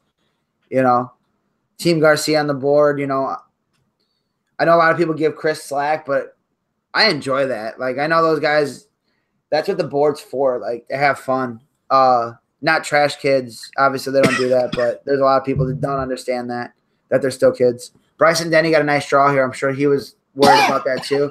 Seth Rohrbacher from West Vigo, he's pretty tough. He was at freshman sophomore state, had a nice run. I got Bryson Denny there. Ty Mills, Carson Willis is dangerous. He's the only person that's beat Sam Fair this year. He pinned Sam Fair. That's going to be a brawl. Like, a lot of times it shows what Ty is going to show up, Is it going to be the Ty that, beat Tyler Triana in the semifinals? And I left that match thinking, man, Ty Mills is about to get the state title. And that's what he's looking for. He has to be looking for a state title. Like, you've been in the semifinals 3 times, under the lights twice. Anything less than a state title for Ty Mills, I'm sure he's going to be disappointed. And then you're going to have that brutal semifinal match with him and Caden Rooks. So, yeah. No, that's just a brutal weight from not just this semi-state. You could look at that. This semi-state could be a state level bracket with all the studs here. And we get to see it again next week. Yeah, so. And you're going to add in more talent. You're going to add in Alec Vaduya and possibly, obviously, possibly Ethan Smiley. You don't want to say, that's for sure because it's such an unpredictable sport. But, man, 126 is loaded. Yep. Moving up 132. Zane Sullivan, Edgewood having a good season. Graham Rooks. Qualifier. Yeah. Graham Rooks having a great season, tough as nails. Great career. Yeah. It's one of those kind of that, you have your Paris, you have your Brayton Lee and all those guys, and Rooks kind of gets overlooked, but he's just been putting in the work and doing a lot of great things. He's done real well nationally. So he's one that great pickup for IU. Yep. And I think he'll do well under Angel's tutelage. So going down, Drew Kreitzer, Dalton Craig should be a good match. I do not believe I don't know if they'd met at the Mooresville. I know Brownsburg had a lot of guys out. Yeah. Eli Dickens, Owen Sago. They were both like 106 pounders last year, I think. Yeah, good cut for Owen Sago, because at one point he was wrestling 145 on the year. Yeah, yes. Yeah, he's back down to a better weight. Dickens is tough as nails. He beat Vidalia at Scholastic Duels last year, so he has it in him to beat anyone in the state. So him and Rooks could be a great matchup in the finals if they get that far. So what do you see here? Overall, this is Evansville's such a good right now. Evansville's kind of shifted. It goes and shifts. It was the region, then it was New Castle for a while. Evansville's at right now. So the Fort's next, man. Get ready. Yep. LJ Burton's tough, man. LJ Burton, Zane Sullivan's going to be a tough ticket round match. LJ Burton was with a 32 last year, 34-6. He wrestles at Hendricks County, or what is it, Hamilton County? What county are they? Hendricks. What's the county? Hashtag what's the county? He's in that mix with all those guys. Brooks Hart's of Castle's tough. Jaden Reynolds, tough freshman. You're going to have a tough first round match. You're going to have Graham Rooks. So anything can happen. Jaden Reynolds has been on the scene. Hart's has been on the scene. Drew Kreitzer, Dalton Craig, that's going to be a good one. Eli Dickens broke on the scene last year with that big win over Triana when Hobart went down to Jasper. So he's been in the mix, 31-1. He's going to have a tough one right off the bat. Stephen Weddle's good from Ben Davis. But I have him getting out, and then he'll have probably Owen Sego in the ticket round. So top 8 there. You could wrestle that a bunch of different times and get a lot of results outside of maybe the Graham Rooks one. And all those guys are good enough to wrestle at the state finals. It's just disappointing that they're not going to be able to. Yeah. I forgot even Dalton Craig was a state qualifier last year. So, yeah. Monrovia, right? I just pulled out the bracket. Yeah. He actually beat I believe he beat Kreitzer. I just saw it. I just closed it. Yeah, he beat Lawhead. I'm sorry. He beat Lawhead at at Mooresville. So to have that depth in your wrestling room, right? Evan Lawhead's really good too. Yeah. 138, another great weight class. Blake Mulkey, having a great season. Gonna have to get some revenge here, but Matt Lee going down. Matt Lee looks like he has a pretty navigatable draw. Definitely the Lee lineage. Can't ever count him out. Dawson Combas just beat Mulkey before the state series started. So they might be meeting in the finals. But Combas has to get through Mason Miranda. He's a senior. He's been to state. He's been around the block. 2-time IPO runner-up. That's going to be a heck of a match right there. Brad Teach from Indian Creek's tough too. Yeah. I think Miranda and Combas wrestled in the IPO finals a couple years ago, if I'm not mistaken. They did. Yes. So, me and Rhodey were on the call. Yes, they were. And then you got another one, Noah Hunt, great kid, great tough match there. Him and Donald Campbell. Campbell was a medalist last year, right? Yeah. So Donald Campbell was a kid that came kind of out of nowhere and got a medal, and then just was, man. I mean, obviously you could tell his record's 11-10. At one point, he was like 4-7. I was just like, man, is he injured? I had no clue. He just kind of was taking some tough losses. This guy has the potential to go down there and get a medal. This guy has the potential to go down there. I want to say he beat Mason Miranda last year on his way there in the regional. Let's look it up. Track wrestling. Yeah, nice little click there. But yeah, that's state runner up. As a two ticker or two yeah, he was a regional champ last year. 2 medalists going at it. That's a Fort Wayne draw. He beat Miranda 2-1, beat Burden. So he's tough. Not sure what obviously, Returning State Mellis is 11-10. Obviously, we've probably some injuries. Just hasn't got clicking yet. But he click at the right time. It doesn't matter. Everyone starts at 0-0, right? That's what everyone tells you. But Donald Campbell's living that right now. Yeah, that's all it takes is a couple good weekends. Obviously, he's wrestled Mulkey a couple times. I bet he's lost. He lost to Miranda. He's lost to Mulkey. So no bad losses, I'd say, on his record. So that's one that you got to watch out for. Got 6 at the Marion County, so I don't know. He was injury defaulted, must have got hurt. Lost to Harrington 3-0 that we were talking about earlier. So that should be interesting. If he's healthy, he could definitely play spoiler and bust this bracket up pretty quickly. And if he's injured, if he qualifies, he could default to 4th, and that's not a guy you want to see Friday night. No, it isn't. Unless 38's kind of loaded statewide. You got some really good guys. Yeah, still you don't want to see a returning medalist. No. Whether if you're a champ, you're gonna think you're getting that guy, getting a little bit easier of a draw, and no. But obviously the 4th out of here is going to be pretty tough. I mean, you got Mulkey, you got Lee, you got Combast, Noah Hunt, Noah Hunt, Campbell. You have guys, 3 guys medals. You got Miranda. I mean, you're getting a 4 out of. If you're a 38-pound champ, this is not the semi-state you want to draw. Yeah, who's the other champs? You're gonna have Zach Mello, who's really good. Chris Rumpf, who's really good. Who do we say was gonna be the champ out of Fort Wayne? I think I have it in front of me. Fort Wayne would be probably Rudder, maybe Rassler, Goring. So yeah, lots of good 38s. Yeah, Rudder, who just beat Mello, so he just took his first loss. So that's going to be an interesting. Maybe Fincher, who's out here show stopping. Maybe that's the.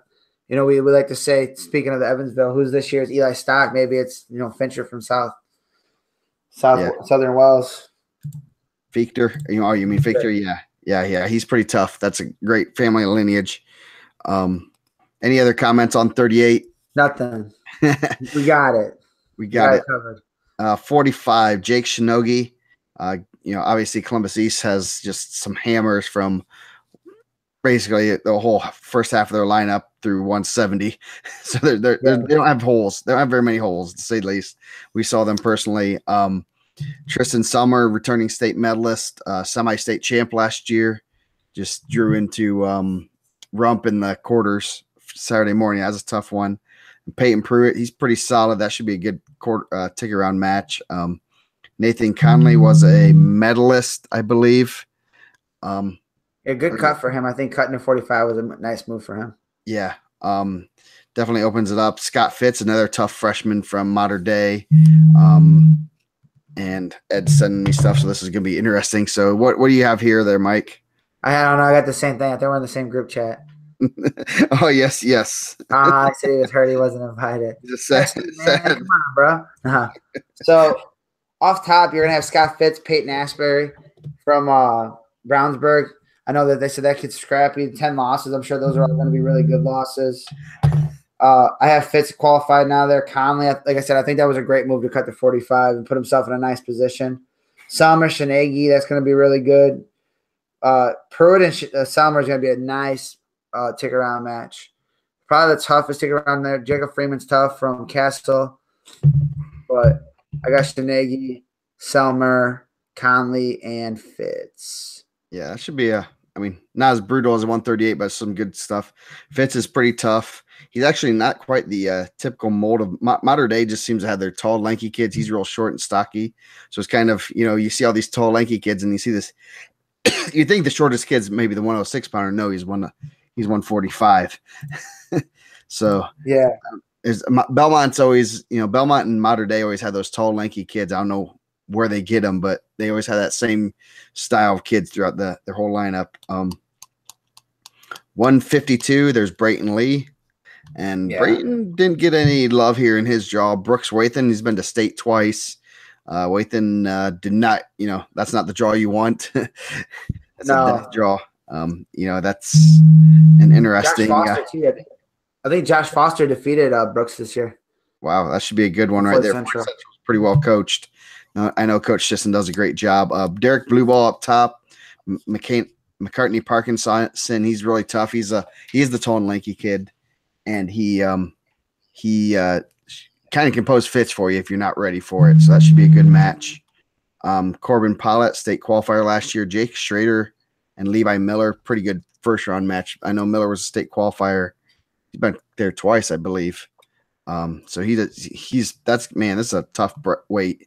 Down low, you got Robert Dieters, pretty solid favorite there, looks like, but I'll let you add your comments. Yeah, overall, McCartney Parkinson, Derek Blueball is going to be a tough one. They wrestled early on in a close match. I want to say there was like a round robin, but Blueball, Parkinson, and Dieter, and they all traded losses. So, that's going to be a tough one. I want to say it was close, but Blueball has been in the mix. He's had a good year. It's his only loss. Polite, Levi Miller, Jake Schrader, winner. Jake Schrader had some nice wins this year also. He beat Polite. He's beat Polite, but Miller, Miller's right there. But it's Brayton Lee by a lot, I think. He's really good. They put some crazy stat up, like he has like 700 takedowns to like 7 in his career. Yeah. Like guys are looking for that record. He's counting how many takedowns he's given up. He's amazing. Yeah. And he's a great kid, which makes it even better. Like, he might pull guys to the side and show them how to do it too. Yeah. After he beats you, he'll show you how to like not get beat as bad next time. Yeah. No, he'll still beat you pretty bad. Yeah, no, he's a great kid. That's a great weight top to bottom. I seen his mom posted a thing, and she Karma Lee on Twitter, that he couldn't find his keys after he helped out a kids tournament. And they were all looking for his keys. They couldn't find them. So the next day someone called and said, "Hey, why is your car running?" He left his car running the entire time. His keys were in the ignition. Yes. Yeah. I thought that was a great story. Luckily, he lives across the street from the school. Yeah. And I think that's a real Brayton story. Like, he's just a real nice kid. And, you just hear that and you're just like, man, that's awesome. I don't know where my keys are. Just run home. And then, wow. I can only imagine the look on mom and dad's face. And I think it comes from mom's side. I'm just saying that. Yeah, you're going to get a lot of hate mail for sure. Yes. Yeah, no. I'm sure. I don't know. Let's see. Where am I gonna get more hate mail from, Ed or from Karma Lee? Yeah, Ed's giving us the hate mail now. 160. Gleason Mappis, definitely a favorite, number 1 ranked. Having a great season, and he not only has 39 wins, he has had some really good wins, beating Lemley a couple times, beat Idle George. A lot of good kids. Up top, you got Clay Singleton, Gibson Southern. They're back in the mix a little bit. Will Nix from Martinsville. That name sounds familiar. I don't know why. Tucker Shank, 40-1 from Southridge. And Sam Osho, Avon, another pretty solid kid. Nick South, Nolan Widener. That should be a good match right there. I'm pretty certain South probably beat him at Team State. I'd be very surprised if he did not. South had a great season, kind of under the radar. Yeah, he beat him 8-3, but obviously we're down in Evansville. Modern day pull some magic out. 4, right? And what do you say? Is he ranked number 4? Is that under the radar? No. No. I mean, let's say South's under the radar. He's number 5. Yeah, he had. I mean, literally, his one loss is to Mappis, and he pretty close to had that match. He was in control, and I think he gave up a late reversal or maybe a stall point. I remember it's kind of funky at the end, and kind of lost. So I mean, he's state champion material. Obviously, that room at Columbus East is tough to say the least. So, and he still has another year left. So, what do you think here? Trace Thomas, Nolan Winder is going to be a good one right off the bat. Greencastle and Evansville Modern Day. I think the winner of that, I think South's going to get him. Sammy Osho's tough to wrestle. He's long, he's strong. Tanner Shank was a state qualifier last year. He's a junior. Sammy Osho is not a kid. I think that it's tough to look good against him. I know he's wrestled some good kids, and it's like he could slow down the match. He's really a strong kid. He's going to be well coached. Mappis, obviously, is having a great career. He's trying to cap it off with the state title. 160 is nasty up top, too. Like, I feel like all these weights are just getting like a lot of people bunched together with all these like real talented kids, which is great as a fan. And Clay Singleton, I haven't seen him this year, but that's a good draw for him. You figure you got 10 plus losses, everyone except for him. You would assume he's the favorite. Yeah, definitely. Like you said, I think the depth, overall, we've talked about this more than once. The depth in the state's pretty. It's increasing. It's getting better. You're looking at some of these regional brackets or semi-state brackets, and you're looking at guys with state medals that are going home, and it's like there's no other way they could go. It's not like they would, any other brackets. They might be the fight their sixth best kid there, Yeah. or at least right on that edge. So 170 should be some good matches here. Cameron Fuller, state qualifier as a sophomore. He's looking for a title now. Jefferson Red Devils, Greco City. Greco City. Yeah, Tristan Carson. Obviously, we know he's pretty good from what we've heard on the message board. FC Fighter, man, that's his cousin. He is good. He's had some really good results. Yeah, he's had a couple rough losses, but turned on for the state series. Obviously, wrestling over there in Hendricks County, you're wrestling Brownsburg and Avon every week. I think that's Hendricks County law. Yeah, I want to say he had like the one real bad loss to TJB. Yeah. But other than that, I want to say his other 4 losses are all to Brewer. Yeah. And there's no shame in that. Brewer's really good. Brewer 2, Brewer 3, Brewer 4. So 4 and then TJB. Everything's Avon or Brownsburg. So he has a loss outside of Hendricks County, so you got to give that to him. Yeah, so that'll be a good tick-around match. Yep. Colton Gamlin, North Posey. North Posey has a good program. Definitely, we're talking about off the air. Chad and I are talking about some of the awards, and brought up North Posey's coaching staff as being one of those teams that's had a really good season. They were state runner-up, 1A, kind of surprising. Going down, Carson Brewer, Zane Beinecke. Should be a good one. Carson Brewer's having a really good season. I don't know who his 2 losses are to. I'm sure you can tell me. Ohio at Brecksville. Okay, that's worth it. No Indiana losses. That last quarter bracket's kind of interesting. Jonah Hayes he's always been in the mix. He's tough wrestler. Bringing Kleinhens has a pedigree. That's just a brutal quarter bracket. The guy with the least amount of losses is the 4. Yeah. Devin Sykes is good. I know he's had some up and down wins. Jonah Hayes is tough to wrestle. I thought he wrestled Fator really well at the Al Smith. Klein Heights, he's a good athlete. I know he's trying to make state in 3 different things. They had an article about him. I read. Brewer, I'm sure Brewer thought he was going to be there last year, but, man, he looks really good. He's out there killing it. This other quarter bracket with North Posey's gambling. Andy Davison's a tough out, man. He's really good. Nick Willem and Luke Hensley. I think that's a toss-up. I'm not really sure who's going to come out of that. I went with Nick Willem in my pick'ems, but I think any of those 4 could qualify. And Tristan Carson and Fuller, I think Fuller's going to get back, but I wouldn't be shocked if Tristan Carson, won that. Yeah, we wrestled. We wrestled Hensley at the Al Smith, thinking that was first round of consolations. So he's pretty tough. Pretty solid there. 182. Got some great matches here. Kev Garrier had a great story on him a week or 2 ago. Pretty tough guy out of Evansville Central. I know he wrestled Walton in the tick round last year, 1-0.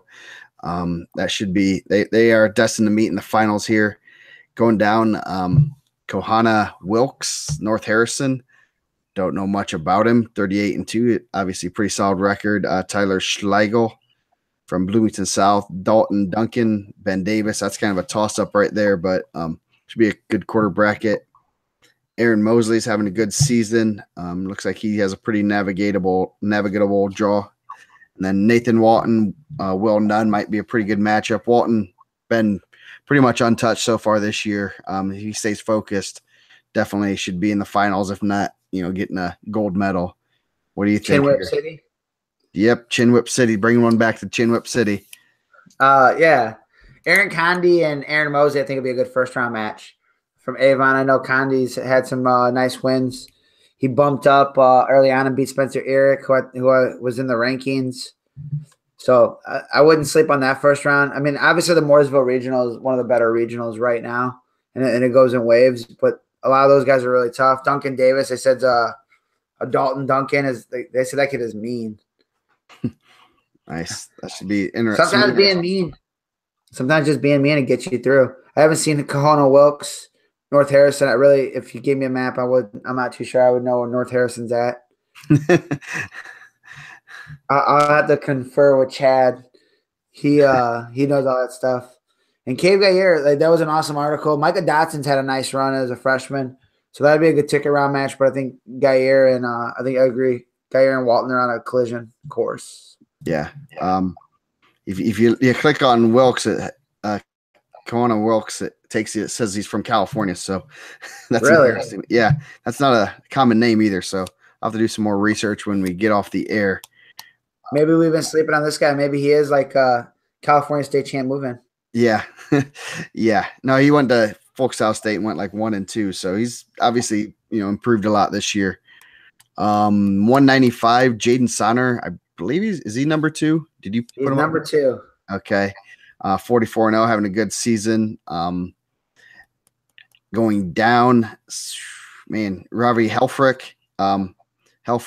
That's a common name in modern day folklore. Shane Stitz had a good Al Smith tournament. Going down, you got Grant Goforth, returning state qualifier. Or he wasn't a qualifier last year. He 2 years ago, yeah. 2 years ago. Andrew Kuntz from Wrights, and then you got Luke Smith, Chase Spears, Destin Hardy. Kind of a toss-up pick 'em down the final quarter bracket. What do you? Any comments here? Yeah, let's go. Now Jaden Sonner, Andrew Frank will be a nice one right off the bat. So Avon back-to-back, got 2 undefeated New Albany kids. Will Rowley I thought looked pretty good at IHS WCA. So that could be a good ticket round match. I know Jaden Sonner was a state qualifier 2 years ago, right? I know that they were saying that I was underranking him throughout the season. I think he was a state qualifier 2 years ago. Let's see. I'll check it out here. No, maybe just tick around. So he's trying to punch through. Shane Still, I was impressed with him at the Al Smith. I know you kind of touched on that. So, I mean, that's kind of a rough bracket. I mean, everyone there has 10-plus losses. But that's what you're there for. That's why it's a blind draw and you can wrestle anybody. Shane Still, I thought was pretty impressive. I haven't seen too much of Evansville Wrights. Andrew Cooch, 38-6. He's not in the rankings. Grant Goforth, 35-4. I know he's pretty tough. Andrew Glaze has had some nice wins for Brownsburg. Luke Smith, I know he was in the rankings last year a little bit. Destin Hardy had a nice freshman sophomore state for North Knox. So I think that'd be a good one also. Yeah, that should a lot of guys that we haven't really heard of. Obviously, we don't get down south. Some of those teams that you don't see very often, you don't hear very much about. Kind of hard to gauge some of these. That's why we need Dustin. Triple B. Gotta give a shout. I mean, Evansville has a huge history of being very well, and I kind of seen some of the results here and there, and it was just, man, like it's hard to cipher if you have another measuring stick against some of the other top guys. Yep. 220 up top. Michael Boots from Modern Day having a good season, 32-1. Layson Aiken from Brownsburg.